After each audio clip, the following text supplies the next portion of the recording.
Friends, normally हम GST में देखते हैं जो सप्लायर ऑफ गुड्स या सर्विसेज होते हैं उन्हें ही जीएसटी कलेक्ट करके गवर्नमेंट को पे करना होता है।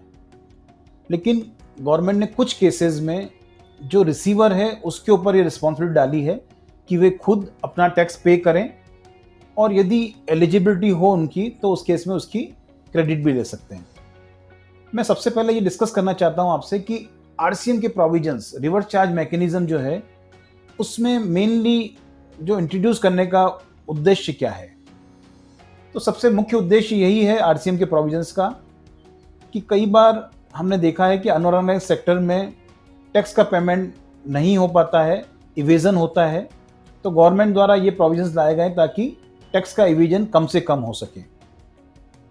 यदि हम जीएसटी के पहले के लॉ की बातचीत करें तो सर्विस टैक्स के अंतर्गत आरसीएम के प्रोविजंस पहले से ही एप्लीकेबल थे। काफ़ी कुछ सर्विसेज पे आरसीएम के प्रोविजंस एप्लीकेबल थे जो कि जीएसटी के अंतर्गत भी है। अब यदि आरसीएम के प्रोविजंस की यदि हम बात करें तो इसके अंदर काफ़ी स्पेशल फीचर्स रहते हैं, जैसे इनका टाइम ऑफ सप्लाई क्या रहेगा, प्लेस ऑफ सप्लाई क्या रहेगा। इस केस में काफ़ी केसेस में गवर्नमेंट ने एग्जम्पशंस भी दिए हुए हैं, रजिस्ट्रेशन, बिलिंग, ये सब चीज़ें काफ़ी डिटेल में हमें जानने की आवश्यकता है। तो मेरा यह प्रयास रहेगा कि आरसीएम से रिलेटेड जो भी प्रोविजंस हैं उसका मैं आपके साथ डिस्कस कर सकूं। और चूंकि काफ़ी बड़ा सब्जेक्ट है तो मैंने इसको अलग अलग पार्ट में डिवाइड करके डिस्कस करने का प्रयास किया है। अब मैं मेरे प्रेजेंटेशन पे आता हूं।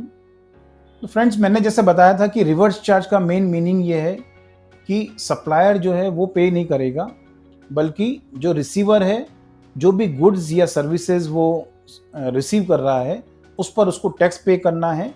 यही रिवर्स चार्ज है। डिस्कस किया था कि रिवर्स चार्ज के प्रोविजंस काफ़ी बड़े हैं, तो उसको एक ही सिटिंग में हम डिस्कस कर पाएँ ऐसा मुश्किल है। तो इसके लिए मैंने उसको 4 भागों में डिवाइड किया है। और आज हम लोग जो बेसिकली इस एपिसोड में डिस्कस करेंगे, मेनली हम ये देखेंगे कि जो कौन कौन सी गुड्स या सर्विसेज आरसीएम में कवर्ड हैं और उसके लिए जो प्रोविजंस क्या क्या एप्लीकेबल है, that I am going to discuss today. सबसे पहले हम आते हैं कि आरसीएम, रिवर्स चार्ज मैकेनिज्म को जीएसटी में कैसे डिफाइन किया गया है। तो सेक्शन 2 में इसको आरसीएम को डिफाइन किया गया है, लायबिलिटी टू पे tax bye recipient instead of supplier, जो हमने डिस्कस किया था। और इसके लिए रेलेवेंट प्रोविजंस जो हैं वो सेक्शन 9 में डिफाइन किए गए हैं। सबसेक्शन 3 में ऐसे गुड्स या सर्विसेज दी गई हैं जहां पर रिसीवर को ही जीएसटी का पेमेंट करना है। और सबसेक्शन 4 में केवल ऐसे केसेस में जहां पर सर्विसेज या गुड्स अनरजिस्टर्ड पर्सन से परचेज की जा रही है तो ही रिवर्स चार्ज की लायबिलिटी आएगी। सबसे पहले मैं आता हूं कुछ स्पेसिफिक गुड्स जो हैं जो कि आरसीएम में कवर्ड हैं। वो कौन कौन से गुड्स हैं? गुड्स के केस में सबसे पहला केस है कैशू नट्स। कैशू नट्स में यदि कोई एग्रीकल्चरिस्ट से कोई रजिस्टर्ड पर्सन कोई परचेज कर रहा है तो ऐसे केसेस में जो रजिस्टर्ड पर्सन है उसको डायरेक्टली उसका पेमेंट करना है जीएसटी का, जो भी एप्लीकेबल रेट्स है।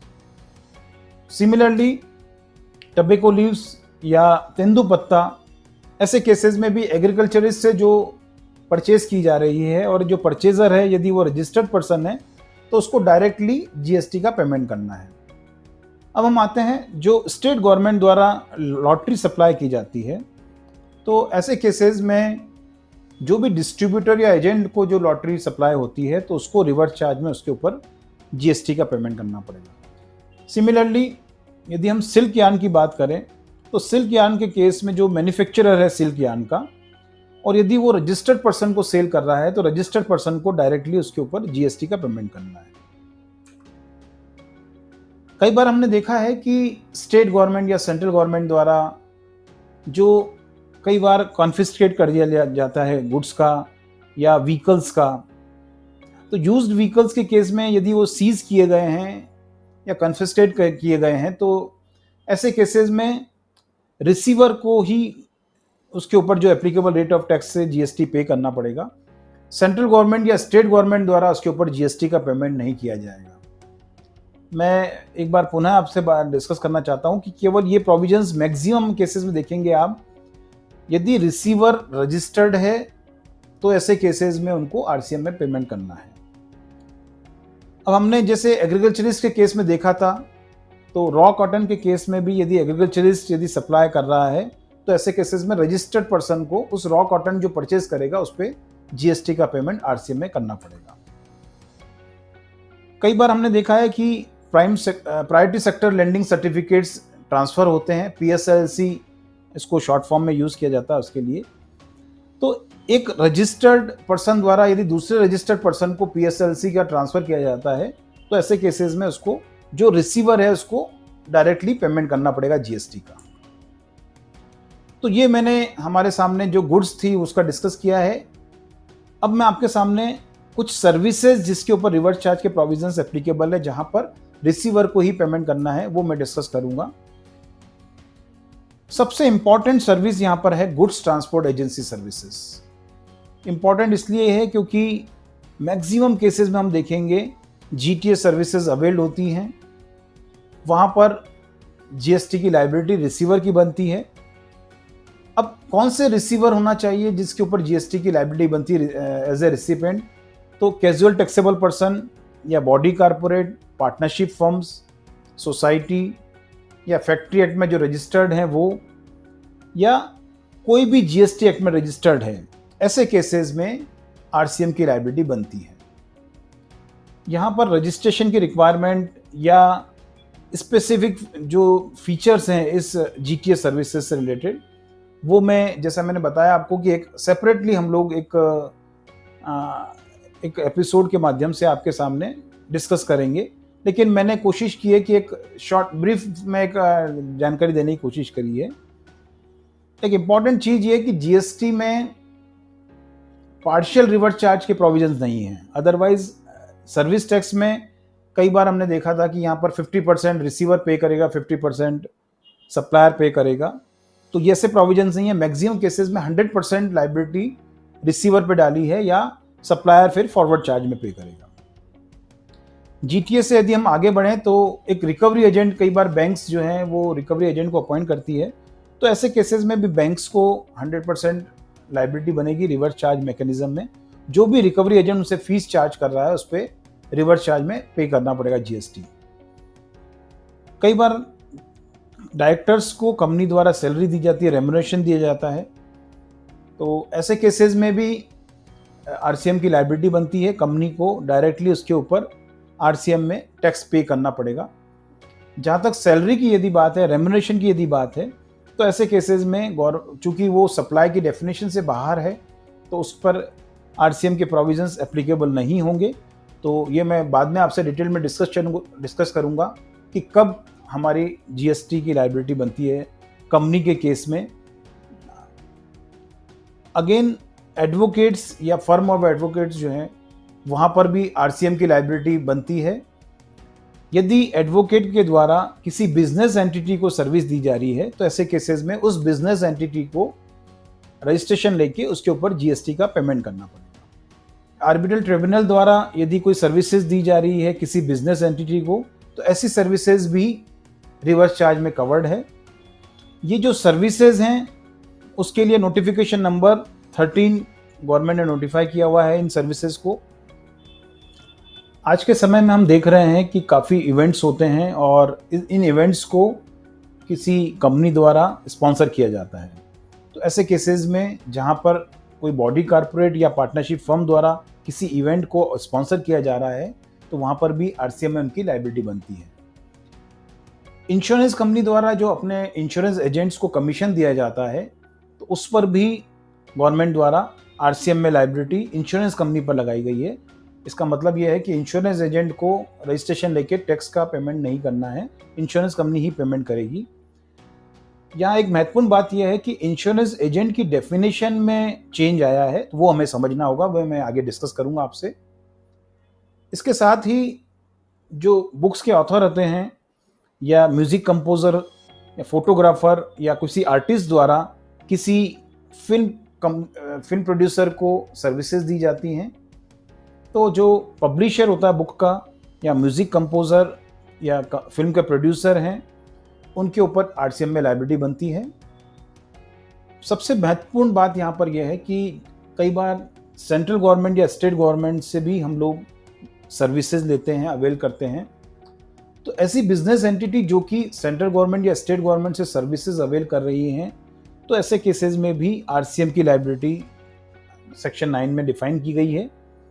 कुछ स्पेसिफिक सर्विसेज हैं जो कि इसके परव्यू से बाहर हैं, जैसे हम देखेंगे पोस्टल सर्विसेज, वो आरसीएम में कवर्ड नहीं है। स्पीड पोस्ट यदि हम करने जाते हैं तो स्पीड पोस्ट में जीएसटी चार्ज होता है, पोस्टल डिपार्टमेंट जीएसटी चार्ज करके पे करता है, तो वो सर्विसेज नहीं है। या ट्रांसपोर्टेशन ऑफ गुड्स और पैसेंजर्स के केसेस में भी आरसीएम के प्रोविजंस एप्लीकेबल नहीं है।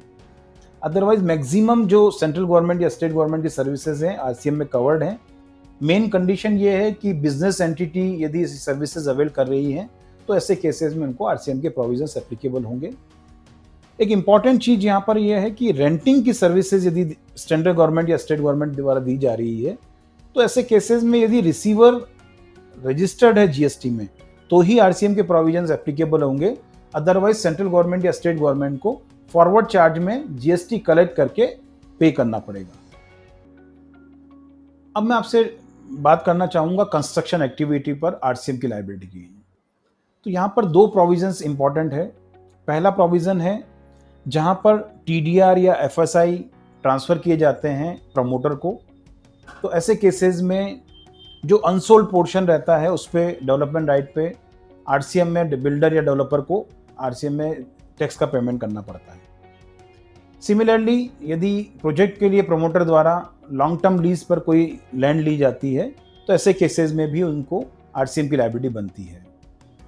बैंक्स द्वारा भी अपने बिजनेस फैसिलिटेटर को अपॉइंट किया जाता है, तो ऐसे बिजनेस फैसिलिटेटर से कोई यदि कोई सर्विस ली जाती है तो बैंक को डायरेक्टली उसके ऊपर जीएसटी का पेमेंट करना होगा। सिमिलर वे में यदि बिजनेस करस्पॉन्डेंट द्वारा किसी एजेंट को अपॉइंट किया जा रहा है तो यदि एजेंट की सर्विसेज जो बिजनेस करस्पॉन्डेंट को दी जा रही है उस पर भी जीएसटी की लायबिलिटी आरसीएम में बनती है। जैसा मैंने आपसे कहा था, इंश्योरेंस एजेंट की डेफिनेशन में काफ़ी बड़ा चेंज आया है। तो 25 जनवरी 2018 को by way of notification number 3 काफ़ी चेंजेस किए गए हैं, और जो मुख्य उद्देश्य है इस चेंज का वो यह है कि यदि कारपोरेट एंटिटी में कोई यदि इंश्योरेंस एजेंसी का काम किया जा रहा है तो ऐसे केसेस में फॉरवर्ड चार्ज में उसके ऊपर जीएसटी की लायबिलिटी बनेगी।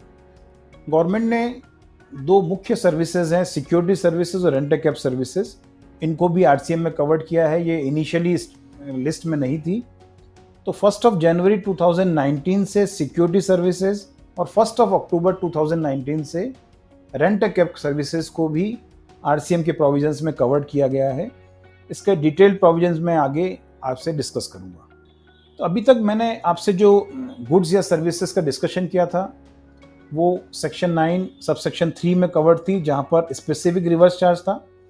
अब मैं बात करूंगा सबसेक्शन 4 की, जहां पर यदि किसी अनरजिस्टर्ड पर्सन से किसी रजिस्टर्ड पर्सन द्वारा कोई सेवाएं ली जाती है या गुड्स परचेज किए जाते हैं तो ऐसे केसेस में आरसीएम की लायबिलिटी बनती है।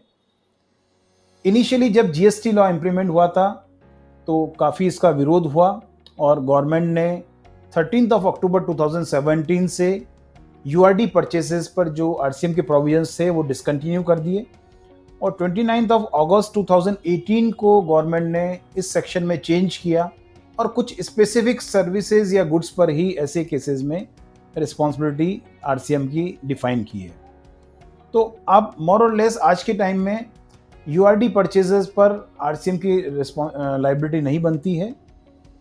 केवल कंस्ट्रक्शन सर्विसेज में 1 अप्रैल 2019 से एक नया चूंकि सिस्टम यहाँ पर डेवलप किया गया है गवर्नमेंट द्वारा। साथियों, कंस्ट्रक्शन सर्विसेज के केस में हम देखेंगे कि गवर्नमेंट ने रेट्स को काफ़ी रिड्यूस कर दिया, 1% या 5%। साथ में आईटीसी उनको नहीं मिलता है, लेकिन 1% और 5% पेमेंट की रिड्यूस रेट ऑफ टैक्स के लिए कंडीशन दी गई है कि जो भी परचेजेस हैं टोटल कॉस्ट ऑफ प्रोजेक्ट का 80% तक रजिस्टर्ड पर्सन से होना चाहिए। यदि वो 80% से कम है तो ऐसे केसेस में जो डिफरेंशियल अमाउंट है उस पर 18% से उस पर जीएसटी का पेमेंट करना होगा।